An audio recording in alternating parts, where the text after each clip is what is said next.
The year is 1936. The U.S. faces a national drug crisis that cannot be avoided.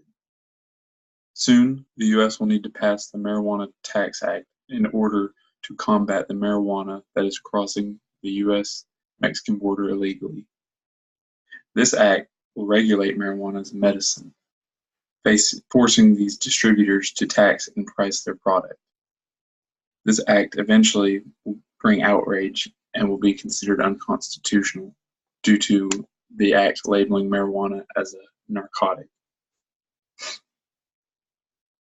A man by the name of Harry Anslinger fills the position of head of the Department of Narcotics, and he is in charge of strictly enforcing these marijuana laws.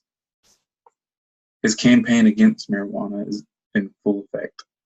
Anslinger describes those who smoke this so-called narcotic as becoming hysterical, sexually aroused, and very violent in nature. The public's opinion on this illicit substance can only be described as fearful and uncertain. Many call marijuana the assassination of the youth. Eventually, the media's influence takes hold of the public's opinion and amplifies it.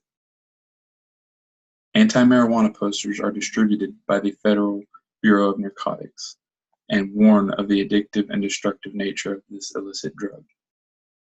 Combating this popular notion was the idea that marijuana is not as bad as many believe it to be.